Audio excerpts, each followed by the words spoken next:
Hello বন্ধুরা, আসসালামু আলাইকুম। আজ আমি কথা বলবো শাহজাদপুর ট্রাভেলসের বাসগুলোকে নিয়ে। কত সালে শুরু হয় তাদের পথ চলা, কিভাবে ধাপে ধাপে বাড়তে থাকে তাদের বাসের সংখ্যা, বর্তমানে তাদের বাসগুলো কোন কোন রুটে সার্ভিস দিচ্ছে এবং সেই রুটগুলোর ভাড়া কত হয়ে থাকে, এই সমস্ত বিষয় নিয়েই সাজানো আজকের এই ভিডিও। পাশাপাশি এই বাসটি নিয়েও আলোচনা করব এই ভিডিওতে, তাই ভিডিওটি না টেনে সম্পূর্ণ ভিডিওটি দেখবেন।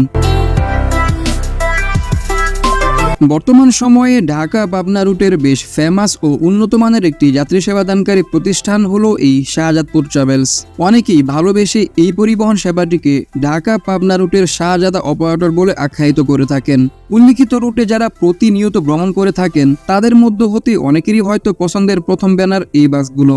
এই যে তাদের বর্তমানে এত নামডাক কিংবা এত বাস, তা কিন্তু হুট করে হয়ে ওঠেনি। দিতে হয়েছে অনেকটাই শ্রম এবং পাড়ি দিতে হয়েছে অনেকটা সময়।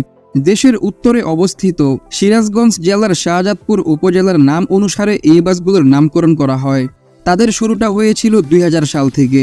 সে সময় হিনো 172 মডেলের দুইটি নন এসি বাস দিয়ে প্রথমবারের মতো শুরু করেছিল তাদের পথ চলা। তখনকার সময়ে শাহজাদপুর ট্রাভেলসের বাসগুলো শাহজাদপুর চাটমোহর পর্যন্ত সার্ভিস দিত। শুধুমাত্র নন এসি বাস দিয়ে তারা চাটমোহর পর্যন্ত সার্ভিস বহাল রেখেছিল। এরপর 2008 কি 2009 সালের সময়টাতে তারা নিয়ে আসলো নতুন চমক এই বাসগুলো। এই বাসটি ভলভো কোম্পানির ভলভো B7 মডেলের একটি বিলাসবহুল বিজনেস ক্লাস এসি বাস, যেটা তারা সোহাগ পরিবহনের কাছ থেকে কিস্তিতে কিনেছিল। জানা যায় বাসটি ওই সময়ের বেশ এক্সপেন্সিভ ও ব্যয়বহুল বাস ছিল, কিন্তু সেই অনুপাতে এই বাসটির তেমন কোনো যাত্রী পোহাতে পারেনি এই প্রতিষ্ঠানটি। ফলে এত দামি বাস হওয়া সত্ত্বেও বছর দেড়েক পরে বসিয়ে রেখেছিল বাসটিকে। আসলে ওই সময়টাতে এই শাহজাদপুর কিংবা চাটমোহরবাসীর আর্থিক সচ্ছলতা তেমন একটা ভালো ছিল না। পাশাপাশি শাহজাদপুর ট্রাভেলসও তখনও খুব একটা জনপ্রিয় ব্যানার হয়ে ওঠেনি। ফলে এই বাসটি নামিয়ে প্রতিষ্ঠানটির লাভের থেকে লসটাই বেশি হয়ে গেল। এভাবেই ধীরে ধীরে বাসটির অবস্থা এরকম সার্ভিসের অনুপযোগী হয়ে গেল। এরপর 2022 সালের পরে শাহজাদপুর ট্রাভেলস হিনো 1G মডেলের আনুমানিক 4টা কি 5টা সেকেন্ড হ্যান্ড বাস ক্রয় করে, যেগুলোর কন্ডিশন মোটামুটি ফ্রেশ ছিল। সেগুলো দিয়ে বেশ ভালোই যাত্রী পাচ্ছিল এই প্রতিষ্ঠানটি। তারপর 2015 সালের একদম শেষের দিকে প্রথমবারের মতো তারা ঢাকা পাবনা রুট চালু করে। পাবনা রুট চালু করার পর থেকে তাদের খুব একটা লস গুনতে হয়নি। তাদের সার্ভিসটাও বেশ প্রশস্ততা পেয়েছে এবং ততদিনে তারা বেশ ভালোই নামডাক অর্জন করেছে ঢাকা পাবনা রুটে। এরপর 2016 সালে নাবিল পরিবহনের কাছ থেকে 2 ইউনিট হিনো RM2 মডেলের ইকোনমিক এসি বাস কিনে নেয় এই প্রতিষ্ঠানটি। এরই কয়েকদিন পরে তারা আরও 2টি হিনো 1G মডেলের ইকোনমিক এসি বাস যুক্ত করে তাদের বহরে। 2016 সাল কি 2017 সালের মাঝামাঝি সময়টাতে এসে ইনোভেটিভ মোটরসের মাধ্যমে ব্র্যান্ড নিউ স্ক্যানিয়া K360 মডেলের ইকোনমিক এসি বাস নামিয়ে বেশ আলোড়ন সৃষ্টি করে ফেলে ঢাকা পাবনা রুটে এই পরিবহন সেবাটি। মাত্র 250 কিলোমিটার থেকেও কম দূরত্বের এইটুকু রাস্তায় স্ক্যানিয়া বাস, এটা অনেকে চিন্তাও করেনি সে সময়ে। ফলে তাদের বাসগুলোর পাশাপাশি তাদের সার্ভিসেরও বেশ প্রচার প্রসার হয়ে গেছে ততদিনে। শাহজাদপুর ট্রাভেলস তাদের রেগুলার যাত্রীদের আরও একটু ভালো সার্ভিস উপহার দেওয়ার লক্ষ্যে SB সুপার ডিলাক্স নামক অন্য আরও একটা ব্যানার থেকে 2টি হিনো RNF মডেলের বিজনেস ক্লাস বাস রেন্টে নেয় 2018 সালের শেষের দিকের সময়টাতে। বাসগুলোকে তারা 2 বছরের চুক্তিতে রেন্টে নেয়, যেটার মেয়াদ 2020 সালের পরপরই শেষ হয়ে যায়। ফলে এই বাসগুলোকে এখন আর তাদের ব্যানারে দেখা যায় না।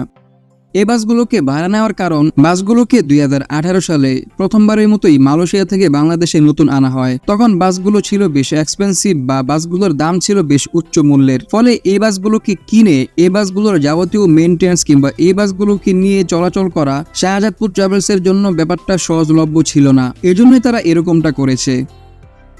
2021 সালের পরে তারা হানিফ এন্টারপ্রাইজ থেকেও একটি হিনো RM2 মডেলের বাস ক্রয় করে, যেটার বর্তমান রূপ এখন এরকম। বলাই যায় বেশ সুন্দর একটি কালার কম্বিনেশন হয়েছে এই বাসটির। সর্বশেষ 2023 সালে এসে তারা আবারও নতুন চমক এনেছে এই বাসটি যোগ করে। এই বাসটি মূলত একটি নন এসি বিজনেস ক্লাস বাস, অর্থাৎ এই বাসটি পুরোটাই নন এসি, কিন্তু এই বাসগুলোর সিটগুলোকে একবার দেখেন, বেশ লাক্সারিয়াস সেগমেন্টের সিট এই বাসগুলো। তাদের এসি বাসগুলোর ভিতরেও আপনি এরকম সিট দেখতে পাবেন না। বেশ মাস্কিউলার, বেশ সুন্দর এবং বেশ আরামদায়ক এই সিটগুলো। পাশাপাশি এই বাসটি তাদের রেগুলার যাত্রীদের কাছেও বেশ ভালো লেগেছে। সব মিলিয়ে বর্তমানে তারা ঢাকা পাবনা রুটের টপ সেগমেন্টের অপারেটরগুলোর মধ্যে অন্যতম একটি পরিবহন সংস্থা। আর আরেকটা ব্যাপার হলো, গত 4 এপ্রিল পরীক্ষামূলকভাবে প্রথমবারের মতো তাদের বহরে যুক্ত করা হয় এই স্লিপার বাসগুলোকে। এই স্লিপার বাসগুলোর সার্ভিস কোয়ালিটি নিয়ে এক এক যাত্রীর এক এক রকম মন্তব্য ছিল, তাই হয়তো এই স্লিপার বাসগুলোকে বাদ দিয়ে পরবর্তীতে এই শাহজাদপুর ট্রাভেলস নিজস্ব কোনো স্লিপার বাস বের করবে। জানা যায় কয়েকদিনের মধ্যেই আইশার স্কাইলাইন 2050 মডেলের চেসের উপর নির্মাণ করবে এই শাহজাদপুর ট্রাভেলসের নিজস্ব কোনো স্লিপার বাস, যেগুলো দিয়ে তারা মোটামুটি ঈদের আগ থেকেই ঢাকা পাবনা রুটে সার্ভিস শুরু করবে। তাদের শুরুটা হয়েছিল মাত্র 2টা নন এসি বাস দিয়ে, সেখানে এখন তাদের বহরে রয়েছে এক ঝাঁক নন এসি বাস এবং টোটাল 8 কি 9 ইউনিট নিজস্ব এসি বাস, যেগুলো দিয়ে তারা পাবনা থেকে ঢাকা, পাবনা থেকে সিলেট ও পাবনা থেকে নারায়ণগঞ্জ হয়ে চট্টগ্রাম পর্যন্ত সার্ভিস প্রোভাইড করে থাকে। উল্লেখ্য যে পাবনা টু সিলেট ও পাবনা টু চট্টগ্রাম তাদের হিনো 1J এসি ও নন এসি বাসগুলোই শুধুমাত্র সেবা দিয়ে থাকে, বাকি বাসগুলো ঢাকা পাবনা রুটেই চলাচল করে থাকে। দর্শক বন্ধুরা, ঢাকা থেকে পাবনা তাদের নন এসি বাসগুলোর ভাড়া মাত্র 550 টাকা। বাসগুলোতে আপনারা পেয়ে যাবেন 40টি সিট, যা এ সেগমেন্টে বেশ আরামদায়ক, এবং তাদের বহরের সবচেয়ে আকর্ষণ এই নন এসি বাসটির ভাড়াও মাত্র 550 টাকা। দেখেন কতটা আরামদায়ক এবং কতটা চওড়া এই সিটগুলো, তবুও তাদের অন্যান্য নর্মাল নন এসির ভাড়াতেই আপনি যেতে পারবেন এই বাসটিতে। এই বাসটির ভাড়াও মাত্র 550 টাকা। এই বাসটির ভিতরে আপনারা পেয়ে যাবেন সর্বমোট 31টি আসন ব্যবস্থা। সিটগুলো সব বিজনেস ক্লাস সিট, পাশাপাশি প্রত্যেকটি সিটেই পেয়ে যাবেন লেগ রেস্টের ব্যবস্থা। ফলে এই নন এসি বাসটি দিয়ে ভ্রমণ করলে বেশ আরামটি ভ্রমণটা উপভোগ করতে পারবেন।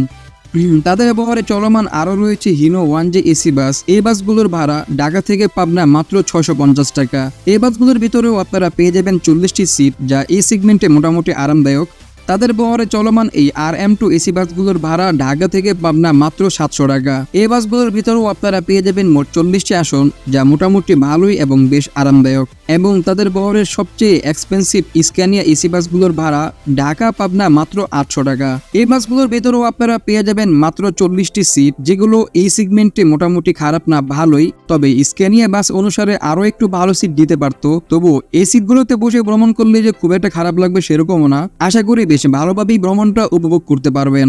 এরপর পাবনা টু সিলেট ও পাবনা টু চট্টগ্রাম তাদের বাসগুলোর ভাড়া কত হয়ে থাকে এই বিষয়ে জানতে আমি নিচে ডেসক্রিপশন বক্সে তাদের সকল কাউন্টার এবং কাউন্টারের নাম্বার দিয়ে দিয়েছি। আপনাদের মধ্যে যারা জানতে আগ্রহী তারা অবশ্যই সেখান থেকে নাম্বার নিয়ে কন্ট্যাক্ট করে নিতে পারবেন।